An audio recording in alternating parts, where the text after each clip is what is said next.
नमस्कार। आज हम बात कर रहे हैं पहली सैलरी के बारे में। हमारा जो स्रोत है, पहली सैलरी 10 गलतियां और वित्तीय सफलता की राह, उससे कुछ ज़रूरी बातें निकली हैं। पहली तनख्वाह, वो एहसास ही अलग होता है, पर अक्सर कुछ गलतियां हो जाती हैं। जी हाँ, बिल्कुल। वो पहली सैलरी का एहसास तो बहुत खास होता है, पर ये एक आप कह सकती हैं एक अहम मोड़ भी है, ज़िम्मेदारी की शुरुआत। हाँ, जिम्मेदारी। तो मकसद यही है कि पहली कमाई से ही कैसे एक मजबूत आर्थिक भविष्य की नींव रखें। और ये समझा जाए कि वो आम गलतियां कौन सी हैं जिनसे बचा जा सकता है। तो चलिए बात करते हैं। ठीक है, तो सबसे पहली और शायद सबसे आम गलती, कोई बजट या प्लान ही नहीं बनाना। हाँ, ये बहुत होता है। पैसा आया और कहाँ गया पता ही नहीं चलता। बस खर्च हो गया। जी, यहीं पर वो क्या कहते हैं 50-30-20 वाला नियम काफी मददगार हो सकता है। हाँ, ये 50-30-20 नियम, थोड़ा समझाएंगे इसके बारे में? बिल्कुल, मोटा मोटा हिसाब है कि आपकी कमाई का लगभग 50% जरूरतों पर जाए, जैसे किराया, राशन, बिल्स। फिर 30% आपकी इच्छाओं के लिए, घूमना फिरना, शॉपिंग, मनोरंजन वगैरह। और सबसे जरूरी, कम से कम 20% भविष्य के लिए, मतलब बचत और निवेश। अच्छा।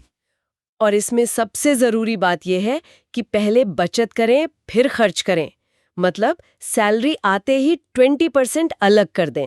पहले बचत फिर खर्च, ये सुनने में आसान लगता है, पर हाँ, आदत बनानी पड़ती है। यहीं पर दूसरी गलती आती है ना, निवेश शुरू करने में देरी करना। ओह, ये तो बहुत बड़ी चूक है। लोग सोचते हैं अभी सैलरी कम है, या मुझे तो पता ही नहीं कहाँ निवेश करें। जी, और इसी चक्कर में वो सबसे कीमती चीज खो देते हैं, समय और कंपाउंडिंग की ताकत। हाँ, वो चक्रवृद्धि ब्याज वाली बात। बिल्कुल, आपका पैसा भी आपके लिए पैसा कमाए, वो जादू। जितनी जल्दी शुरू करें उतना अच्छा, चाहे छोटी रकम से ही क्यों ना हो। जैसे एसआईपी के जरिए। हाँ, सिस्टमैटिक इन्वेस्टमेंट प्लान यानी एसआईपी एक बहुत अच्छा तरीका है। हर महीने थोड़ी थोड़ी रकम। सच में यहाँ समय पैसे से ज्यादा कीमती है। ठीक है, तो निवेश हो गया लंबी अवधि के लिए, लेकिन अचानक कोई जरूरत आ पड़ी तो? हाँ, ये भी सोचना जरूरी है। जैसे मान लीजिए नौकरी चली गई या कोई मेडिकल इमरजेंसी। यहीं पर इमरजेंसी फंड की बात आती है, जिसे अक्सर लोग भूल जाते हैं। बिल्कुल भूल जाते हैं, और ये बहुत जरूरी है। ये आपकी सुरक्षा जाली है। कितना होना चाहिए ये फंड? कम से कम 3 से 6 महीने के जो आपके जरूरी खर्चे हैं, उनके बराबर रकम। और इसे ऐसी जगह रखना चाहिए जहां से आसानी से निकाल सकें, जैसे सेविंग्स अकाउंट या कोई लिक्विड फंड। ताकि मुश्किल वक्त में निवेश ना तोड़ना पड़े या कर्ज ना लेना पड़े। एकदम सही। अच्छा, इमरजेंसी फंड के अलावा एक और चीज है जिसे लोग अक्सर टालते हैं, बीमा। इंश्योरेंस। हाँ, इसे तो लोग बिल्कुल फालतू खर्च मानते हैं शुरू शुरू में। लेकिन ये है तो सुरक्षा कवच है। हाँ? बिल्कुल। देखिए, हेल्थ इंश्योरेंस तो आज के समय में बहुत जरूरी है। इलाज का खर्च कितना बढ़ गया है। और कंपनी वाला कवर हमेशा काफी नहीं होता। नहीं होता। अपना एक पर्सनल हेल्थ कवर जरूर होना चाहिए। और दूसरा, टर्म लाइफ इंश्योरेंस, खासकर अगर आप पर कोई निर्भर है। हाँ, अगर परिवार में कोई आप पर आश्रित हैं, जी। ताकि अगर आपको कुछ हो जाए तो उन्हें आर्थिक परेशानी ना हो।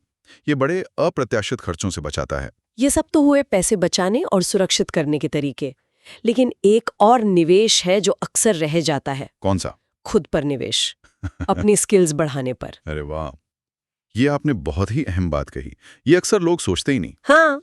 आपकी जो कमाने की क्षमता है वो आपकी सबसे बड़ी संपत्ति है। तो कुछ नया सीखना, कोई ऑनलाइन कोर्स करना, किताबें पढ़ना, इस पर किया गया खर्च शायद सबसे अच्छा रिटर्न देता है लंबे समय में। सही कहा।